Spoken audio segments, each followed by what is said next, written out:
اعوذ باللہ من الشیطان الرجیم بسم اللہ الرحمن الرحیم السلام علیکم ورحمۃ اللہ وبرکاتہ۔ معزز خواتین و حضرات، آج کی اس خاص ویڈیو میں حضرت علی رضی اللہ تعالی عنہ کے حیرت انگیز اور سبق آموز واقعات شیئر کر رہے ہیں۔ ویڈیو میں آپ جانیں گے شیر خدا حضرت علی رضی اللہ تعالی عنہ کی 40 کرامات، حضرت علی اور حضرت فاطمہ کی بے مثال شادی، اور ہاں حضرت علی سے عجیب سوال کہ وہ کون سا نبی ہے جس نے 2 بہنوں سے نکاح کیا، اور ویڈیو میں آپ کو یہ بھی بتائیں گے کہ حضرت علی رضی اللہ تعالی عنہ نے ایک زانیہ عورت کا فیصلہ کیسے کیا تھا، بلکہ حضرت علی کے اور بھی دلچسپ علمی واقعات ویڈیو میں آپ جانیں گے، لہٰذا ویڈیو کو آخر تک ضرور دیکھیے گا اور شیئر بھی کر دیجیے گا۔ ناظرین، میں ہوں آپ کا اپنا میزبان قادر بخش کلہوڑو، تو چلتے ہیں آج کی ویڈیو کی جانب۔ ناظرین، اللہ تعالیٰ نے حضرت علی رضی اللہ تعالی عنہ کو دنیا جہان کے علوم سے نوازا۔ حضرت علی کی ذات گرامی ایک ایسی پوشیدہ حقیقت ہے کہ جسے آج تک کوئی مکمل کھوج نہیں سکا۔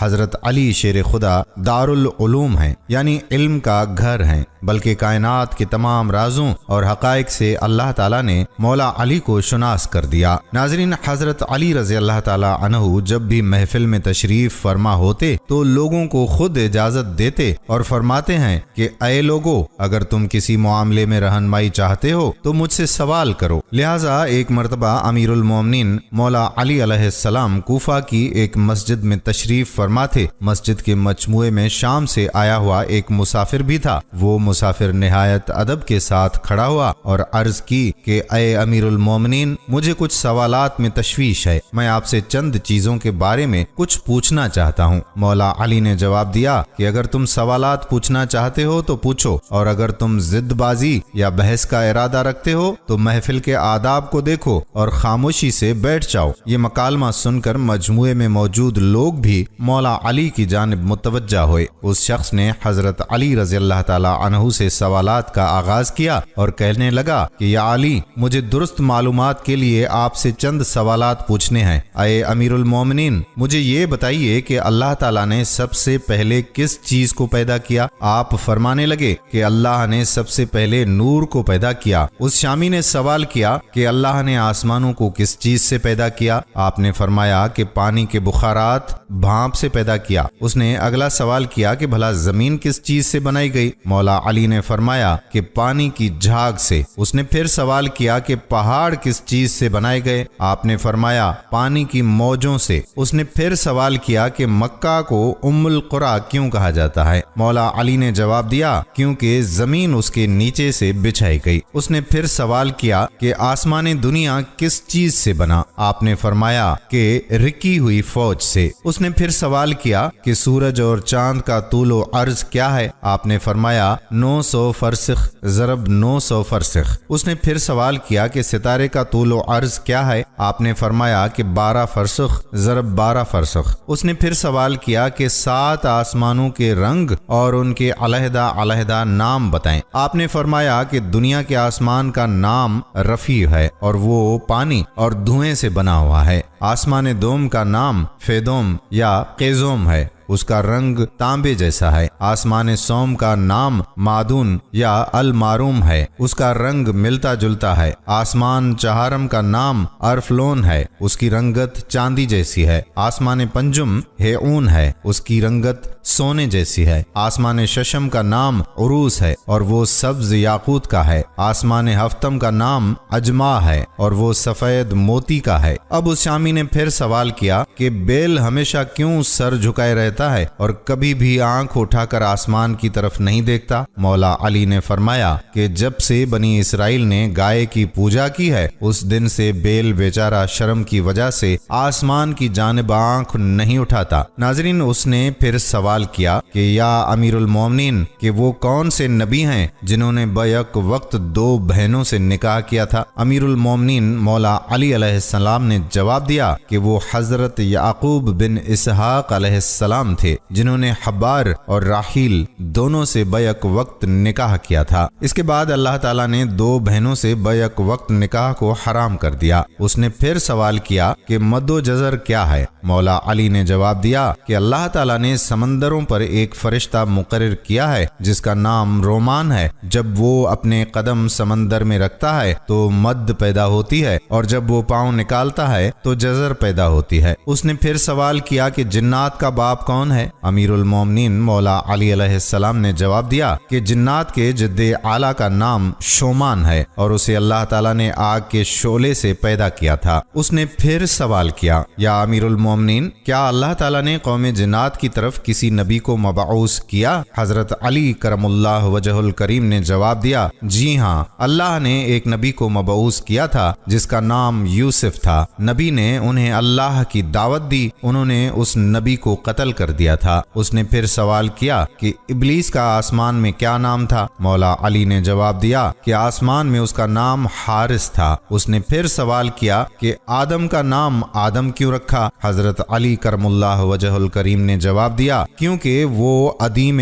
ارض زمین کی کھال سے بنائے گئے تھے۔ اس شامی نے پھر سوال کیا کہ میراث میں مرد کو 2 حصے اور عورت کا 1 حصہ کیوں ہے؟ مولا علی نے فرمایا کہ حوا نے خوشہ اٹھایا، اس پر 3 دانے تھے، ایک اس نے خود کھایا اور 2 آدم کو کھلائے، اس لیے عورت کا 1 حصہ اور مرد کے 2 حصے مقرر ہوئے۔ اس نے پھر سوال کیا کہ کون سے انبیاء مختون پیدا ہوئے؟ حضرت علی کرم اللہ وجہہ نے جواب دیا کہ اللہ تعالیٰ نے آدم، شیس، ادریس، نوح، سام بن نوح، ابراہیم، داؤد، سلیمان، لوط، اسماعیل، موسیٰ، عیسیٰ اور محمد مصطفیٰ صلی اللہ علیہ وآلہ وسلم کو مختون پیدا کیا۔ اس شامی نے پھر سوال کیا کہ آدم کی عمر کتنی تھی؟ مولا علی نے جواب دیا 930 سال۔ اس نے پھر سوال کیا کہ سب سے پہلے شعر کس نے کہے؟ مولا علی نے جواب دیا کہ آدم نے۔ اس نے پھر سوال کیا کہ حضرت آدم نے شعر کب اور کیوں کہے؟ تو حضرت علی کرم اللہ وجہہ نے جواب دیا کہ جب آدم زمین پر اترے تو انہوں نے زمین کی خاک اور وسعت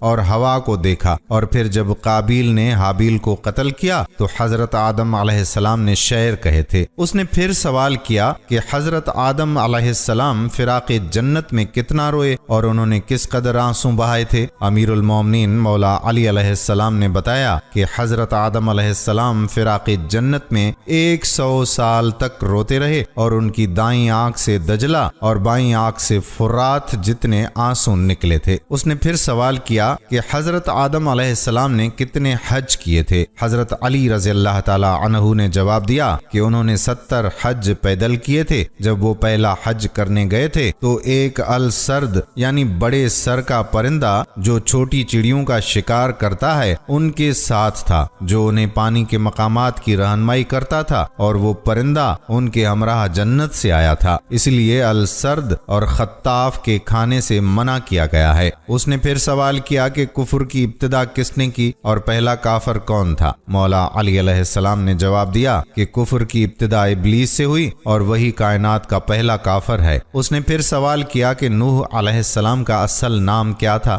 حضرت علی رضی اللہ تعالی عنہ نے جواب دیا کہ نوح کا اصل نام سکن تھا۔ انہیں نوح کہنے کی وجہ یہ ہے کہ انہوں نے 950 برس تک قوم پر نوحہ کیا تھا۔ اس نے پھر سوال کیا کہ کشتی نوح کا طول و عرض کیا تھا؟ حضرت علی رضی اللہ تعالی عنہ نے جواب دیا کہ اس کا طول 800 ہاتھ اور عرض 500 ہاتھ اور سطح زمین سے اس کی بلندی 80 ہاتھ تھی۔ اس کے بعد وہ شامی بیٹھ گیا اور 10 آدمیوں کی ایک جماعت نے مولا علی علیہ السلام سے سوال کیا کہ علم اور دولت دونوں میں سے کس کو برتری حاصل ہے؟ برائے مہربانی سب افراد کو الگ الگ جواب عطا فرمائیں۔ ان لوگوں کے سوال کے حضرت علی کرم اللہ وجہ الکریم نے 10 مختلف مختلف جواب ارشاد فرمائے۔ دولت فرعون کا ورثہ ہے اور علم انبیاء کا عطیہ۔ دولت کی حفاظت تم کرتے ہو جبکہ علم تمہاری حفاظت کرتا ہے۔ جس کے پاس دولت ہو اس کے بہت سے دشمن ہوتے ہیں اور جس کے پاس علم ہو اس کے بہت سے دوست ہوتے ہیں۔ دولت بانٹی جائے تو کم ہوتی ہے، علم بانٹا جائے تو بڑھتا ہے۔ دولت مند کنجوسی کی طرف مائل رہتا ہے اور علم فیاضی کی طرف۔ دولت چرائی جا سکتی ہے جبکہ علم چرایا نہیں جا سکتا۔ دولت محدود ہے، اس کا حساب رکھا جا سکتا ہے۔ علم لا محدود ہے، اس کی کوئی انتہا نہیں۔ دولت وقت کے ساتھ گھٹتی رہتی ہے، علم کبھی نہیں گھٹتا۔ دولت سے اکثر دل و دماغ پر سیاہی چھا جاتی ہے، علم سے دل و دماغ روشن ہو جاتے ہیں۔ دولت نے فرعون اور نمرود جیسے خدا کا دعویٰ کرنے والے پیدا کیے، علم نے انسان کو سچے معبود سے متعارف کرایا۔ ناظرین، پھر تورات کا ایک عالم مولا علی کرم اللہ وجہہ کے پاس آیا اور ان سے آپ کے سامنے اپنے چند سوال پیش کیے اور کہا کہ آپ مجھے ان سوالوں کے فوری طور پر جواب دیں۔ امیر المومنین حضرت علی رضی اللہ تعالی عنہ نے اس سے فرمایا کہ تم سوال کرو۔ اس نے کہا کہ آپ یہ بتائیں کہ وہ کون سا مرد ہے جس کی نہ والدہ ہے اور نہ والد ہے، اور یہ بتائیں کہ وہ کون سی عورت ہے جس کی نہ والدہ ہے اور نہ ہی کوئی والد ہے، اور وہ کون سا مرد ہے جس کی والدہ تو ہے مگر والد نہیں ہے، اور وہ پتھر کون سا ہے جس سے ایک جانور کی ولادت ہوئی ہے، اور وہ کون سی عورت ہے جس نے ایک ہی دن میں صرف 3 پہروں میں ایک بچے کو جنم دیا، اور کون سے وہ 2 دوست ہیں جو کبھی بھی آپس میں دشمن نہیں بنیں گے، اور وہ کون سے 2 دشمن ہیں جو کبھی دوست نہیں بنیں گے۔ اس عالم کے سوالات ختم ہوتے ہی امیر المومنین مولا علی نے اس سے فرمایا کہ تمہارے سوالوں کے جوابات یہ ہیں کہ وہ مرد جس کی نہ والدہ ہے اور نہ والد وہ حضرت آدم علیہ السلام ہے، اور وہ عورت جس کی نہ والدہ ہے اور نہ ہی والد وہ حضرت بی بی حوا علیہ السلام ہے۔ جس پتھر کے بارے میں تم نے پوچھا ہے یہ وہ پتھر ہے جس سے حضرت صالح علیہ السلام کی اونٹنی کی پیدائش ہوئی تھی، اور وہ عورت جس نے ایک ہی دن میں 3 پہروں میں ایک بچے کو جنم دیا تھا وہ حضرت مریم علیہ السلام ہے، جن کو ایک پہر میں حمل ٹھہرا، دوسرے پہر میں زچگی کا درد ہونا شروع ہوا، اور تیسرے پہر میں حضرت عیسیٰ علیہ السلام کی ولادت پاک ہو گئی۔ اور وہ دوست جو کبھی بھی آپس میں دشمن نہ بنیں گے وہ روح اور جسم ہے، اور وہ دشمن جو آپس میں کبھی بھی دوست نہیں بنیں گے موت اور زندگی ہے۔ یہ جوابات سن کر وہ عالم حیرت کے سمندر میں کھو گیا اور کہنے لگا، یا علی، بلا شبہ آپ نے درست جواب دیے ہیں اور واقعی آپ علم کا سمندر ہیں۔ امیر المومنین حضرت علی علیہ السلام بنی ہاشم کے چشم و چراغ تھے۔ یہ خاندان حرم کعبہ کی خدمات، سقایا زمزم کے انتظامات کی نگرانی اور حجاج کرام کے ساتھ تعاون و امداد کے لحاظ میں مکہ کا ممتاز خاندان تھا، بلکہ بنی ہاشم کو سب سے بڑا شرف اللہ تعالیٰ کی بارگاہ سے نصیب ہوا۔ وہ نبی آخر الزماں سرور عالم کی بعثت ہے جو دوسرے تمام اعزازات سے بلند تر ہے۔ مولا علی رضی اللہ تعالیٰ عنہ کے والد ابو طالب اور والدہ فاطمہ دونوں ہاشمی تھے۔ بعض اقوال کے مطابق حضرت علی کی ولادت مکہ شریف میں عام الفیل کے 7 سال بعد ہوئی۔ بعض سیرت نگار لکھتے ہیں کہ نبی اکرم صلی اللہ علیہ وآلہ وسلم کی ولادت کے 30 سال بعد حضرت علی پیدا ہوئے۔ حضور نبی کریم صلی اللہ علیہ وآلہ وسلم نے حضرت علی رضی اللہ تعالی عنہ کو اپنی کفالت میں لے لیا تھا۔ اس طرح حضرت علی رضی اللہ تعالی عنہ کو رسول اکرم صلی اللہ علیہ وآلہ وسلم کی آغوش محبت میں تعلیم و تربیت نصیب ہوئی۔ اس بنا پر حضرت علی رضی اللہ تعالی عنہ ابتدائی طور پر امور خیر کی طرف راغب اور بت پرستی جیسی جاہلانہ رسوم سے دور رہتے تھے۔ حضور نبی کریم صلی اللہ علیہ وآلہ وسلم نے اللہ تعالیٰ کی طرف سے مبعوث ہونے کے بعد اسلام کی طرف دعوت دینے کا آغاز پہلے اہل خانہ سے فرمایا۔ حضرت خدیجۃ الکبریٰ رضی اللہ تعالی عنہا نے سب سے پہلے اس دعوت کو قبول کر لیا اور پہلی مسلمان خاتون ہونے کا شرف حاصل کیا۔ حضور نبی پاک صلی اللہ علیہ وآلہ وسلم کے حلقہ احباب میں سب سے پہلے حضرت ابو بکر صدیق نے دعوت حق قبول کر لی اور سب سے پہلے مسلمان بالغ مرد ہونے کا شرف حاصل کر لیا۔ اسی طرح نوخیز لڑکوں میں سب سے پہلے نبی پاک کے گھر میں تربیت پانے والے حضرت علی کرم اللہ وجہ الکریم مشرف باسلام ہوئے، اور غلاموں میں سب سے پہلے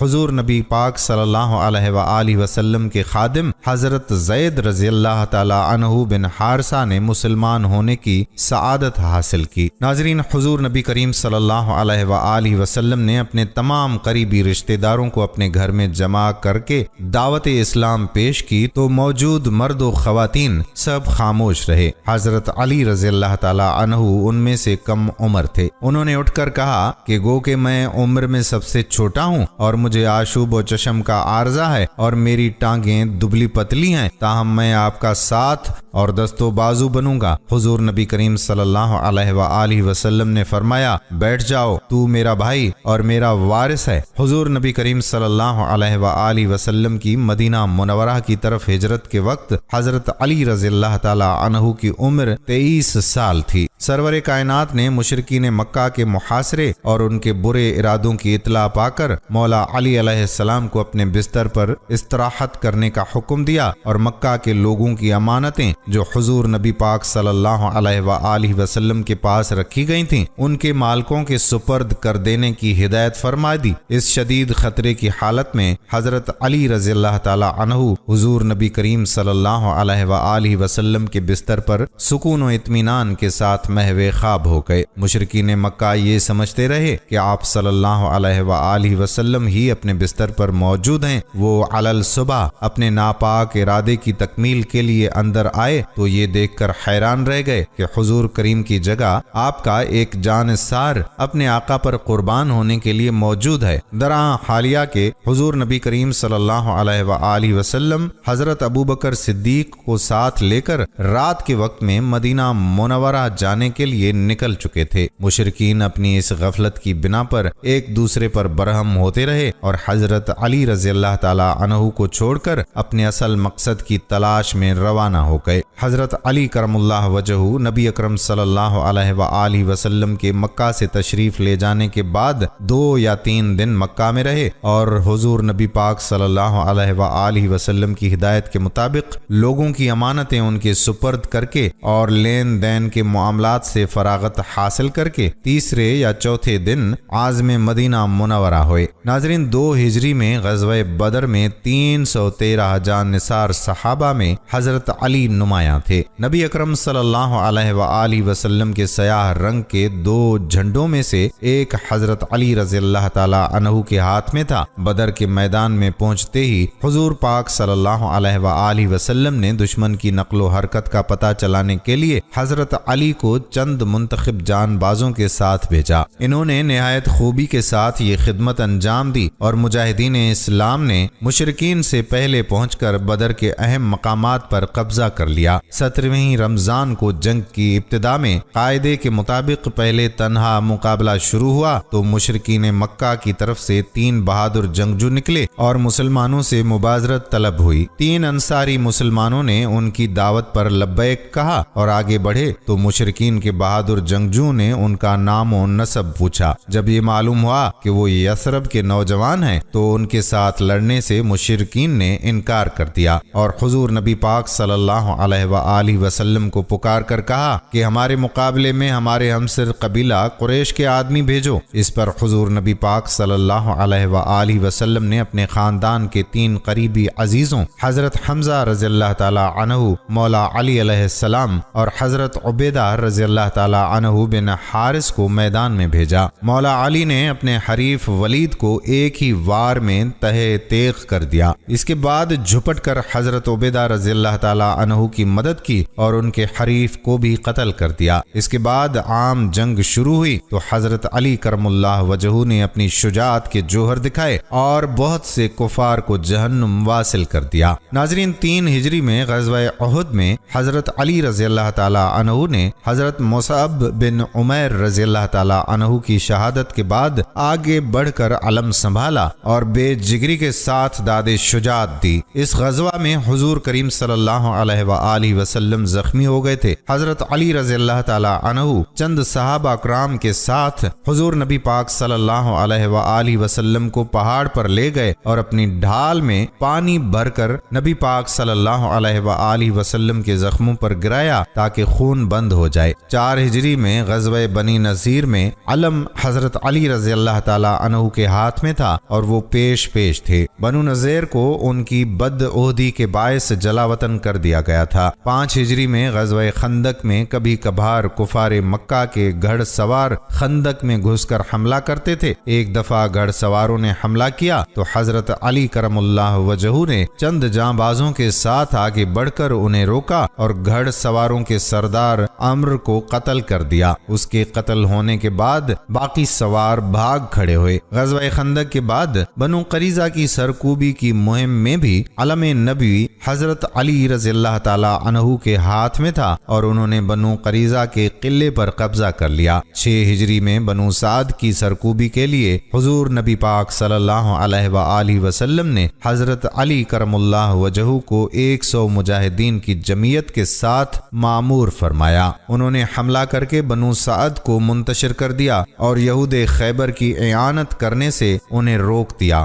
بنو سعد کے 500 اونٹ اور 2000 بکریاں مال غنیمت میں لے آئے۔ 7 ہجری میں فتح خیبر کا شرف بھی مولا علی علیہ السلام کو حاصل ہوا۔ اس معرکہ میں بھی حضور نبی کریم صلی اللہ علیہ وآلہ وسلم نے اپنا علم مولا علی علیہ السلام کو دیا تھا اور علم دینے سے ایک دن پہلے فرمایا تھا کہ کل ایک ایسے بہادر کو علم دوں گا جو خدا اور رسول صلی اللہ علیہ وآلہ وسلم کا محبوب ہے اور خیبر کی فتح اس کے ہاتھ سے ہی مقدر ہے۔ اس معرکہ میں حضرت علی رضی اللہ تعالیٰ عنہ نے خیبر کے یہودیوں کے سردار مرحب کو ایک ہی وار میں ڈھیر کر دیا تھا اور حیرت انگیز شجاعت کے ساتھ خیبر کے مضبوط قلعے کو فتح کر لیا۔ 8 ہجری میں فتح مکہ کے موقع پر حضور نبی کریم صلی اللہ علیہ وآلہ وسلم نے حضرت علی المرتضی شیر خدا کو حکم دیا کہ وہ حضرت سعد بن عبادہ رضی اللہ تعالیٰ عنہ سے علم لے کر مکہ معظمہ میں داخل ہو جائیں۔ چنانچہ وہ مکہ میں داخل ہو گئے اور مکہ معظمہ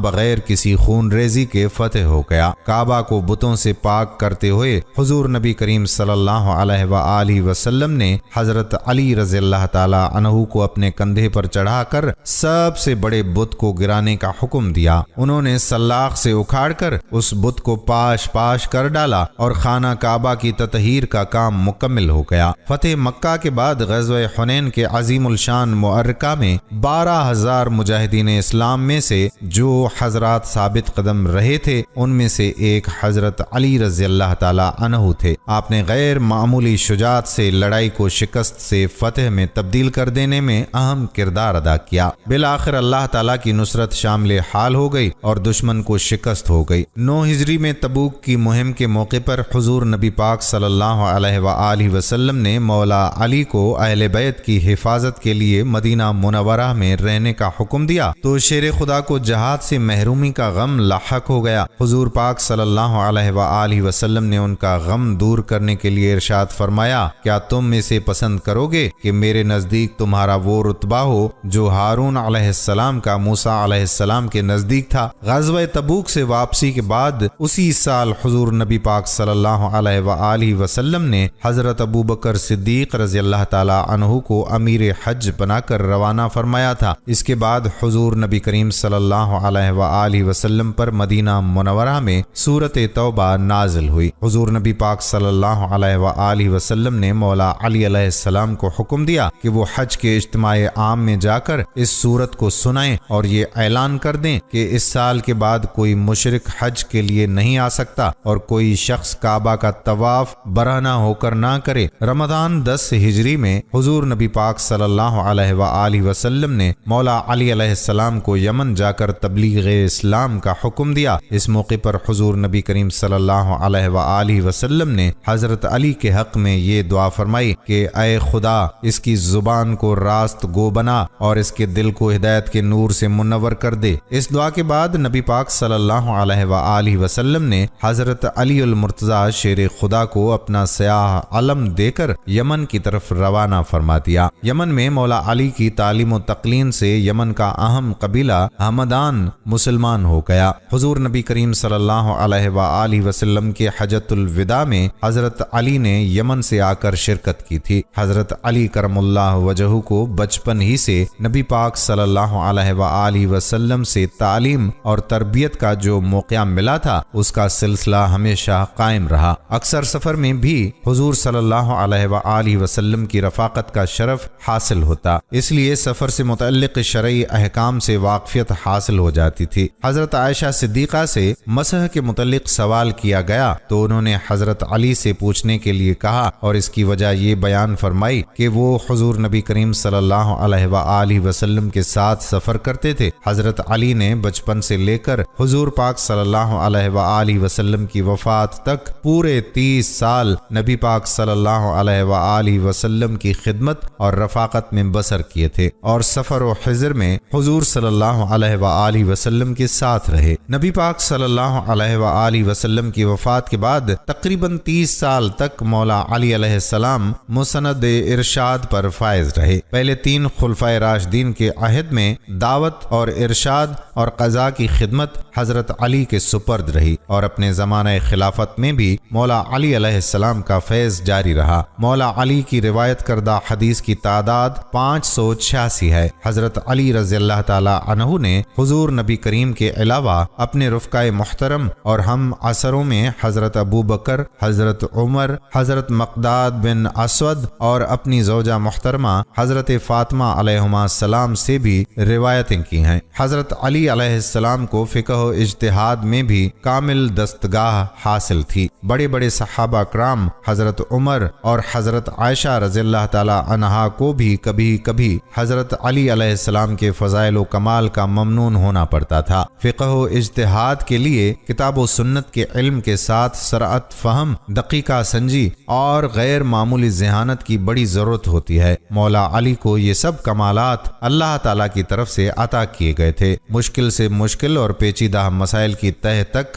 آپ کی نقطہ رس نگاہ آسانی سے پہنچ جاتی تھی۔ قرآن و سنت اور فقہ و اجتہاد میں گہری بصیرت کی بنا پر مولا علی علیہ السلام منصب قضاء کے لیے بہت زیادہ موزون تھے۔ حضرت عمر فرمایا کرتے تھے کہ ہم میں سے مقدمات کے فیصلے کے لیے سب سے موزوں حضرت علی رضی اللہ تعالی عنہ ہیں۔ حضرت عبداللہ بن مسعود رضی اللہ تعالی عنہ نے فرمایا کہ ہم صحابہ کہا کرتے تھے کہ مدینہ والوں میں سب سے زیادہ صحیح فیصلہ کرنے والے حضرت علی ہیں۔ حضور نبی کریم صلی اللہ علیہ وآلہ وسلم نے یمن کے قاضی کے طور پر حضرت علی کو مقرر فرمایا تھا، ان کے حق میں دعا بھی کی اور قضاء کے بنیادی اصولوں کی تعلیم بھی دی۔ حضور نبی کریم صلی اللہ علیہ وآلہ وسلم نے انہیں فرمایا، جب تم 2 آدمیوں کا جھگڑا چکانے لگو تو صرف ایک آدمی کا بیان سن کر فیصلہ نہ کرو، اس وقت تک اپنے فیصلے کو روکو جب تک دوسرے کا بیان بھی نہ سن لو۔ حضرت عمر فاروق رضی اللہ تعالی عنہ نے بھی حضرت علی کو مدینہ کا قاضی مقرر فرمایا تھا۔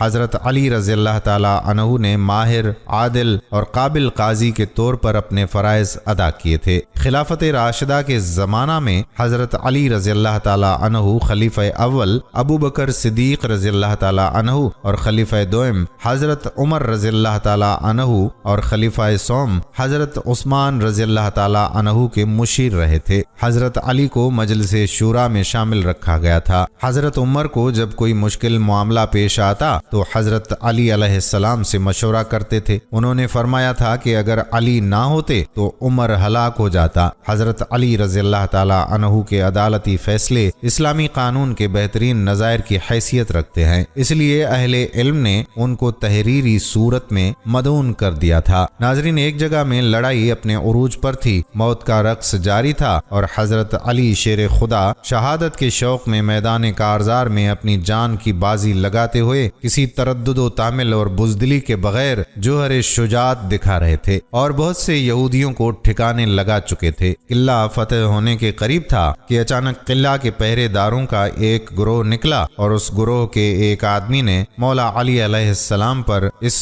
زور سے وار کیا کہ ڈھال بھی آپ کے ہاتھ سے گر گئی۔ چنانچہ مولا علی شیر خدا نے پکار کر کہا، اس ذات کی قسم جس کے قبضے میں میری جان ہے، یا تو میں بھی شہادت کا وہی مزہ چکھوں گا جو حمزہ رضی اللہ تعالی عنہ نے چکھا تھا، یا اللہ تعالیٰ میرے لیے ضرور اس قلعے کو فتح فرما دے گا۔ یہ فرما کر مولا علی نے شیر کی طرح ایک پرانے دروازے کی طرف دوڑے جو قلعے کے پاس پڑا ہوا تھا۔ آپ نے اس دروازے کو اٹھایا اور اس کو ڈھال کی جگہ استعمال کرتے ہوئے بچاؤ کا ذریعہ بناتے رہے۔ جب تک آپ دشمنوں سے لڑنے میں مصروف رہے وہ دروازہ آپ کے ہاتھ میں ہی رہا، یہاں تک کہ آپ رضی اللہ تعالیٰ عنہ کے ہاتھ پر اللہ تعالیٰ نے اس قلعے کو فتح فرما دیا۔ آپ نے اس دروازے کو پھر پھینک دیا۔ حضرت ابو رافع رضی اللہ تعالیٰ عنہ فرماتے ہیں کہ مولا علی علیہ السلام کے ساتھ موجود لشکر اس بات کا عینی شاہد ہے کہ میں نے اپنے 7 آدمیوں سمیت یہ کوشش کی کہ اس دروازے کو اٹھا لیں یا الٹا کر دیں جسے حضرت علی رضی اللہ تعالیٰ عنہ نے اٹھا رکھا تھا، لیکن ہم ایسا نہ کر سکے۔ ایک مرتبہ ایک کمزور جسم کا شخص حضرت علی رضی اللہ تعالیٰ عنہ کی خدمت میں حاضر ہوا اور آپ کے سامنے بیٹھ کر کمزور آواز میں کہنے لگا، یا علی، مجھے تقدیر کے بارے میں بتائیے کہ اس کی حقیقت کیا ہے۔ اس کے اس سوال کے جواب میں مولا علی علیہ السلام نے فرمایا، اے شخص، یہ ایک تاریک راستہ ہے، تم اس پر نہیں چل سکو گے۔ یہ ایک گہرا سمندر ہے، تم اس میں داخل نہیں ہو سکو گے۔ اس شخص نے دوبارہ اپنا سوال دہرایا، آپ مجھے تقدیر کے بارے میں بتا دیجئے۔ مولا علی علیہ السلام نے اسے سمجھانے کی کوشش فرمائی، لیکن وہ شخص مسلسل اصرار کرتے ہوئے ان سے تقدیر کے متعلق سوال کرنے لگا تو مولا علی نے فرمایا، یہ اللہ کا راز ہے جو تجھ سے پوشیدہ ہے، لہٰذا تم اس راز کو افشا نہ کرو۔ جب اس شخص کا اصرار مزید بڑھا اور اس نے ایک مرتبہ پھر مولا سے تقدیر کے متعلق سوال کیا تو مولا علی نے فرمایا، اے سوال کرنے والے، یہ تو بتا کہ اللہ تعالیٰ نے تجھے اپنی منشا کے مطابق پیدا کیا یا تیری مرضی کے مطابق؟ اس نے عرض کیا کہ اللہ نے مجھے اپنی مرضی اور منشا کے مطابق پیدا فرمایا۔ چنانچہ مولا علی علیہ السلام نے فرمایا، تو بس پھر تجھے جس کام کے لیے چاہے استعمال کرے۔ ایک مرتبہ ایک یہودی حضرت علی کرم اللہ وجہ الکریم کے پاس آیا اور خباثت بھرے انداز میں پوچھنے لگا، یا علی، ہمارا رب کب سے ہے؟ یہ سن کر حضرت علی رضی اللہ تعالی عنہ کا چہرہ متغیر ہو گیا، رخسار سرخ ہو گئے، اپنا ہاتھ اس کے شانے پر رکھ کر اس کو جھنجھوڑا اور فرمایا، وہ ذات ایسی نہیں ہے کہ ایک زمانے میں موجود نہیں تھی پھر موجود ہوئی، بلکہ وہ ابتدا سے موجود ہے۔ وہ ذات بلا کیفیت ہے، نہ اس سے قبل کچھ تھا اور نہ اس کی کوئی انتہا ہے، اور ہر انتہا کی انتہا ہے۔ اس آدمی نے انکساری کے ساتھ اپنا سر جھکا لیا اور کہنے لگا، اے ابو الحسن، آپ نے سچ فرمایا۔ پھر اس کی آنکھوں سے آنسو جاری ہو گئے اور اس نے اللہ تعالیٰ کی معبودیت اور رسول اللہ صلی اللہ علیہ وآلہ وسلم کی رسالت کا اقرار کیا اور مسلمان ہو کر واپس چلا گیا۔ معزز خواتین و حضرات، ایک مرتبہ حضرت سیدنا عمر رضی اللہ تعالیٰ عنہ کے دور خلافت میں ایک لڑکے کو زنا کے جرم میں سزا دینے کے لیے لے جایا جا رہا تھا۔ واضح رہے کہ اسلام میں شادی شدہ زانی کے لیے سنگسار اور غیر شادی شدہ کے لیے 80 کوڑے بطور سزا ہیں۔ وہ لڑکا اونچی اونچی آواز سے پکار رہا تھا کہ میں بے گناہ ہوں، مجھے سزا نہ دی جائے۔ مولا علی علیہ السلام کا وہاں سے گزر ہوا تو مولا علی نے اس لڑکے کی پکار سن کر سرکاری اہلکاروں کو رکنے کا حکم دیا اور لڑکے سے پوچھا، کیا معاملہ ہے؟ لڑکے نے کہا، یا علی، جس جرم کی نسبت میری طرف کی جا رہی ہے وہ میں نے نہیں کیا،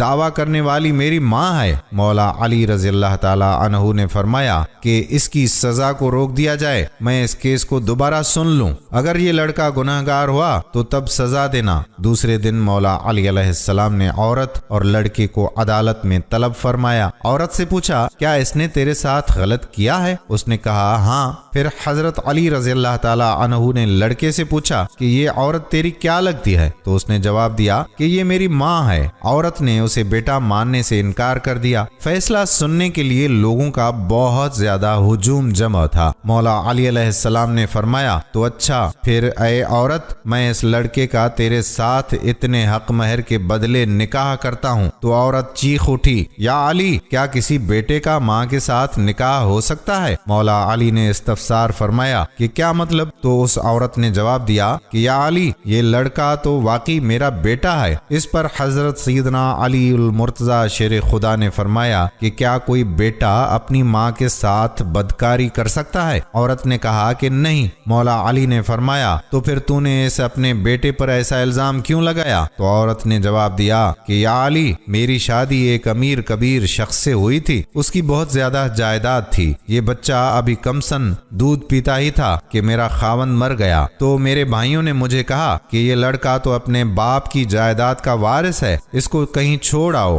میں اسے کسی آبادی میں چھوڑ آئی، ساری جائیداد میری اور میرے بھائیوں کی ہو گئی۔ یہ لڑکا بڑا ہوا تو ماں کی محبت نے اس کے دل میں انگڑائی لی، یہ ماں کو تلاش کرتا کرتا میرے تک پہنچ گیا۔ میرے بھائیوں نے مجھے پھر ورغلایا کہ اس پر جھوٹا الزام لگا کر اس کی زندگی کا سانس ہمیشہ کے لیے ختم کر دیا جائے، تو میں نے اپنے ہی بیٹے پر جھوٹا الزام اپنے بھائیوں کی باتوں میں آ کر لگا دیا۔ حقیقت یہ ہے کہ یہ میرا بیٹا ہے اور بالکل بے گناہ ہے۔ جب اس قصے کا علم حضرت عمر ابن خطاب کو ہوا تو آپ نے فرمایا کہ اگر آج علی نہ ہوتے تو عمر ہلاک ہو جاتا۔ ایک اور مشہور واقعہ جس میں حضرت عمر نے فرمایا کہ اگر علی نہ ہوتے تو میں ہلاک ہو جاتا، وہ یوں ہے کہ مدینہ منورہ میں ایک لڑکے کو گرفتار کر کے لے جا رہے تھے کہ اس لڑکے نے حضرت علی رضی اللہ تعالی عنہ کو دور سے دیکھ کر پکارا، کہا یا علی، مجھے بچاؤ۔ مولا علی نے پوچھا کیا ہوا؟ تو لڑکا کہنے لگا، یا علی، میں بے گناہ ہوں، مجھے بے گناہی کے باوجود قتل کی سزا دی گئی ہے، مجھے بچاؤ، میں بے گناہ ہوں۔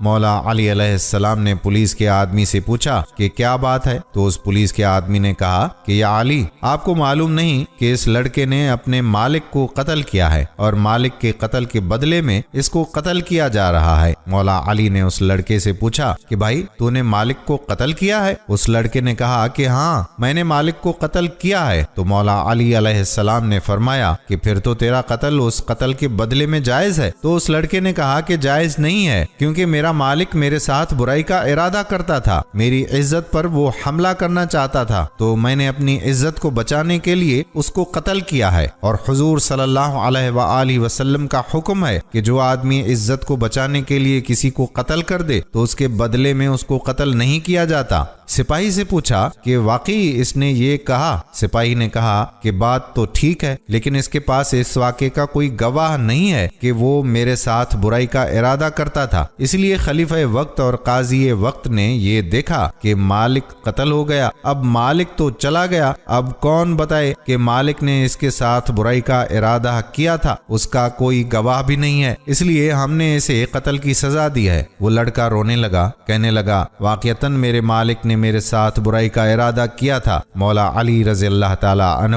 حضرت عمر کے پاس آئے اور آ کر فرمایا، امیر المومنین، آپ اس قتل کی تفتیش میرے سپرد کر دیں۔ مولا علی کے فیصلے بڑے گہرے ہوا کرتے تھے۔ حضرت عمر رضی اللہ تعالی عنہ نے فرمایا کہ ٹھیک ہے، اس قتل کی تفتیش آپ کریں۔ اب حضرت علی کرم اللہ وجہہ تفتیش کرنے کے لیے آئے۔ اس لڑکے سے پوچھا کہ بتا تیرے مالک کی قبر کہاں ہے؟ اس نے کہا کہ فلاں قبرستان میں ہے۔ مولا علی نے پولیس کے چند آدمیوں کو اپنے ساتھ لیا اور پولیس کے چند آدمیوں کے ہمراہ اس قتل کی تفتیش کے لیے قبرستان میں چلے گئے۔ جب قبرستان پہنچے تو پولیس کے آدمیوں سے کہا کہ اس کے مالک کی قبر کھودو۔ جب انہوں نے قبر کھودی تو قبر میں اس کے مالک کی لاش نہیں تھی۔ جب اس کی قبر میں مالک کی لاش نظر نہ آئی تو حضرت علی رضی اللہ تعالی عنہ واپس آ گئے اور حضرت عمر سے آ کر کہا کہ یہ لڑکا سچا ہے، وہ مالک واقعی اس کے ساتھ برائی کا ارادہ رکھتا تھا۔ حضرت عمر نے فرمایا کہ تمہارے پاس کیا دلیل ہے؟ تو مولا علی رضی اللہ تعالی عنہ نے فرمایا کہ میں نے حضور صلی اللہ علیہ وآلہ وسلم سے یہ حدیث سنی ہے کہ جو آدمی لڑکوں سے برائی کا ارادہ کرتا ہے، جب اس کا انتقال ہوتا ہے اور اس کو قبر میں ڈالا جاتا ہے تو اس کی لاش کو اٹھا کر قوم لوط کے قبرستان میں بھیج دیا جاتا ہے۔ تو اس لیے جب ہم نے اس کی قبر کو کوریدا تو اس قبر کے اندر اس کے مالک کی لاش نہیں تھی،